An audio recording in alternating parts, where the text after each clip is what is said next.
크라운을 씌우실 때 종류가 많아서 좀 헷갈리시죠? 금으로 씌워야 할지, 세라믹으로 해야 할지, 지르코니아로 해야 할지, PFM으로 해야 할지 제가 딱 정해드리도록 하겠습니다. 튼튼한 게 좋다면, 자연스럽고 예쁘게 하고 싶다면, 저렴하게 하고 싶다면 이렇게 하시면 정말 만족스럽게 사용하실 거예요.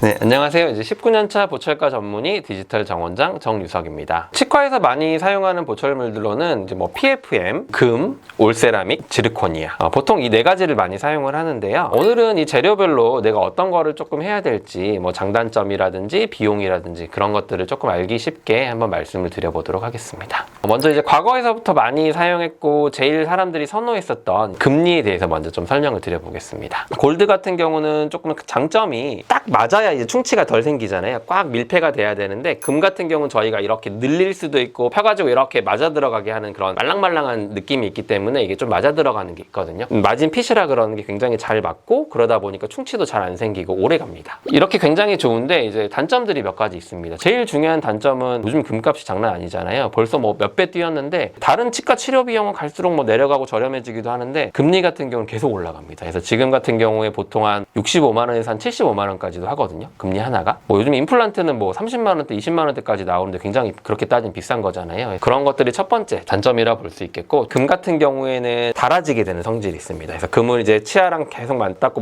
하다 보면 금이 닳아져서 이제 금리가 이제 구멍이 뻥 뚫리거든요. 그렇게 되면 틈으로 이제 충치가 생기고 이제 문제가 생길 수 있기 때문에 그런 부분이 한계점이라고 보시면 될 것 같고, 요즘에는 또 하얀 치아를 많이들 원하시거든요. 웃을 때 보이고 입 벌릴 때 보이고 하니까 심미적인 부분이 떨어져서 요즘에는 이제 거의 하시는 분들이 많이 없는 것 같거든요. 그래서 저희도 뭐 금으로 하시는 분들은 거의 손에 꼽을 정도로 이제 금리는 이제 많이 하지는 않는 추세입니다. 두 번째는 이제 PFM이라고 금속 도제관이라고 말하는데요. 치아가 이렇게 있고 거기에 이제 회색 부분이 금속으로 이렇게 올라가는 거거든요. 그래서 금속이 올라가지 않으면 깨질 수 있고 틀어지고 변형될 수가 있기 때문에 옛날에는 이제 다 금속 위에다가 이제 도자기를 올리는 식으로 들어갔어요. 금속 도제관은 이제 또 가격적인 부분이 굉장히 장점이거든요. 한 개당 뭐 한 30에서 한 40만 원 선? 나와 있는 재료들 중에 제일 싸죠. 금리 같은 경우 뭐 60, 70이 넘어가고 하기 때문에. 근데 문제는 이제 안에 금속이 들어가잖아요. 그러니까 좀 비쳐 보이는 게 있어요. 맨 처음에 이제 치아를 만들었을 때는 잇몸 밑으로 이렇게 크라운을 넣어서 만들거든요. 그래서 보이지가 않는 경우가 많은데 잇몸이 점점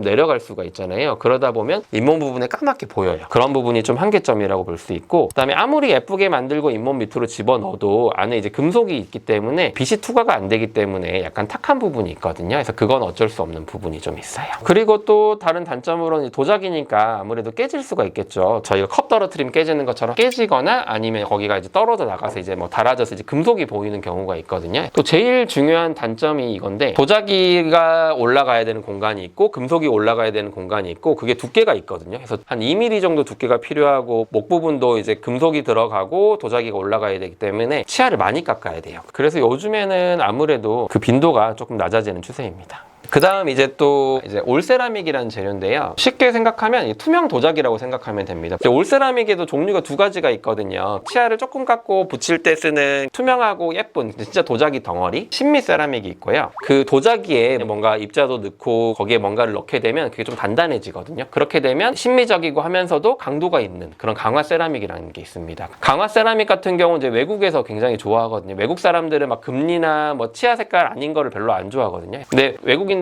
빵 드시고 고기만 드시고 좀 그러잖아요. 그래서 그런 분들은 좀 그런 문제가 좀 덜한데, 우리나라 사람들은 뭐 오징어도 먹고 쥐포도 먹고 그다음 뭐 누룽지도 씹고 이러잖아요. 그렇기 때문에 쓰다 보면 좀 어금니 쪽에서는 좀 깨지는 게 좀 보이거든요. 요즘에는 어금니 쪽까지는 그렇게 사용을 하지 않고 앞니 예쁘게 할 때 그럴 때는 신미 세라믹이라든지 강화 세라믹 그런 것들을 사용을 한다. 비용적인 부분은 올세라믹 같은 경우는 아무래도 좀 심미적인 치료고, 그다음 그 블럭이라는 거 만드는 거 자체가 좀 비싸거든요. 그래서 가격대는 보통 한 60에서 70? 아무래도 좀 고가인 편입니다. 그래서 좀 예쁘게 하거나 좀 심미적으로 할 때 좀 쓴다. 그렇게 보시면 될 것 같습니다. 이번에 소개시켜 드릴 거는 이제 지르코니아라는 재료인데요. 지르코니아는 이제 약간 분필 같거든요. 분필 같은 거를 깎아서 그거를 도자기에 구우면 단단해지고 투명해지면서 예뻐지거든요. 요즘에는 이제 지르코니아를 안 하는 치과가 없을 정도로, 특히나 뭐 전 세계적으로 다 지르코니아의 대세가 됐거든요. 지르코니아 첫 번째 장점은 색깔이 흰색이에요. 흰색이고 예쁘기 때문에 친미성이 있고, 두 번째는 굉장히 강도가 강하거든요. 나무판에 대고 망치로 지르코니아를 때리잖아요. 그러면 지르코니아 깨지는 게 아니라 나무판에 박혀요. 그 정도로 굉장히 강도가 강하거든요. 디지털 장비로 만들면 커다란 밀링기가 좌표 축을 계산을 해서 굉장히 정밀한 단위로 깠기 때문에 환자분 치아에 맞춰봤을 때 이제 교합 조정도 많이 안 하고 항상 일정하게 잘 맞게 만들 수가 있거든요. 그래서 그런 부분들이 또 장점이겠고, 비용도 이제 올세라믹보다 요즘에는 뭐 많이 대중화가 됐기 때문에 오히려 가격도 한 40에서 50선으로 PFM보다는 비싸지만 올세라믹보다 싼, 그러면서도 예쁜 그런 재료거든요. 특히나 어금니 같은 경우는 우리나라 사람들이 단단한 걸 많이 먹기 때문에 거의 대부분의 보철을 지르코니아로 많이 하는 추세입니다. 지금까지 이제 내용을 다 말씀드렸는데, 그럼 결론은 내가 뭐를 해야 되냐, 이게 중요하잖아요. 이제 어금니라고 하면 단단해야 되기 때문에 골드나 지르코니아를 쓰시면 좋겠고, 앞니라고 하면은 예뻐야 되니까 올세라믹이나 지르코니아를 하시면 좋겠고, 가성비가 중요하다, 비용이 중요하다고 하면 전통적으로 많이 했던 PFM을 하시면 좋을 것 같고요. 마지막으로 또 금속에 알러지 있으신 분들도 계시거든요. 이상하게 알러지가 있으셔서 막 잇몸이 막 빨갛게 붓고 하시는 분들이 계세요. 그런 분들 같은 경우 금속이 안 들어간 올세라믹이나 지르코니아를 하시면 좋을 것 같습니다.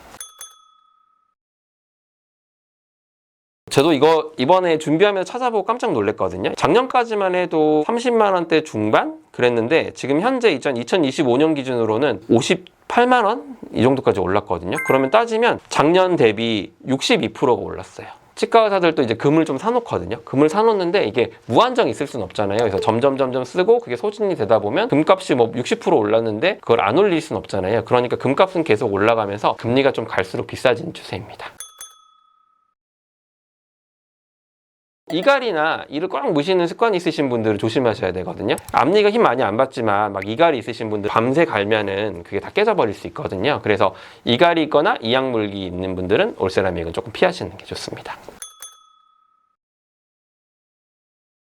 이 사진 보시면 첫 번째 크라운은 이제 메탈이나 아니면 골드, 금 이런 걸 깎았을 때 이 정도 깎거든요. 지르코니아도 이제 도자기를 안 올리는 경우 이렇게 거의 금에 준해서 이 정도만 깎아도 되거든요. 그래서 이제 지르코니아 좀 좋다고 말씀드리는 부분이기도 한데, 가운데 이제 PFM 보이시죠? PFM은 그 테두리를 더 많이 깎아야 돼요. 왜냐하면 금속이 들어가고 도자기가 올라가야 되는데 도자기도 너무 얇으면 깨지거든요. 그게 또 튀어나오게 되면은 잇몸에 또 안 좋잖아요. 그렇기 때문에 PFM은 이 정도 깎아야 되고, 올세라믹 같은 경우도 이제 세라믹이 얇으면 깨질 수 있잖아요. 만드는 과정 중에, 또 씹는 과정 중에. 그래서 올세라믹 같은 경우도 저렇게 조금 많이 깎아야 돼요. 그래서 삭제량은 한 이 정도 된다, 이렇게 보면 될 것 같습니다.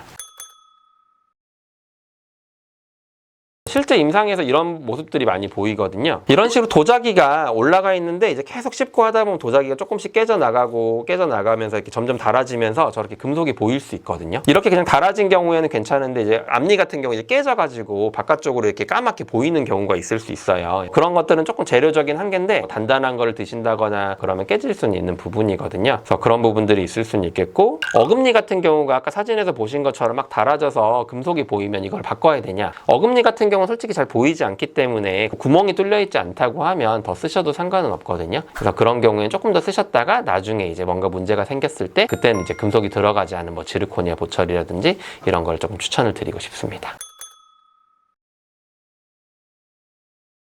지르코니아 표면을 현미경으로 확대한 그림이 이거거든요. 굉장히 거칠지 않고 약간 동글동글한 약간 조약돌 같잖아요. 이렇게 굉장히 부드러운 입자 구조가 모여있기 때문에 실질적으로 지르코니아가 직접 치아랑 닿아서 마모가 돼도 생각보다 치아가 안 닳아져요. 사람이 씹는 것처럼 이거를 재현을 하는 튜잉 시뮬레이터라는 기구가 있거든요. 작은 어금니를 이렇게 뾰족하게 만들어가지고 그거를 이제 그 지르코니아에 대고 계속 갈아보는 거예요. 한 개는 지르코니아에 해보고, 한 개는 도자기 PFM에 해보고, 이런 것들을 했을 때 1번, 2번, 3번이 있는데 1번이 도자기예요. 일반 도자기로 했을 땐 저렇게 많이 갈렸는데 가운데 부분이 이제 지르코니아거든요. 일반적으로 많이 썼던 PFM보다 치아가 많이 안 닳아지잖아요. 그렇기 때문에 걱정을 안 하셔도 되고, 세 번째는 뭐냐면 지르코니아인데 이제 반짝반짝하게 투명하게 약간 도자기 입자 같은 걸 코팅을 하기도 하거든요. 그것도 마찬가지로 기존 PFM보다도 많이 더 안 닳아지거든요. 그래서 지르코니아가 오히려 반대편 치아를 갉아먹지 않고 오히려 안전한 재료라 이렇게 생각을 하면 될 것 같습니다.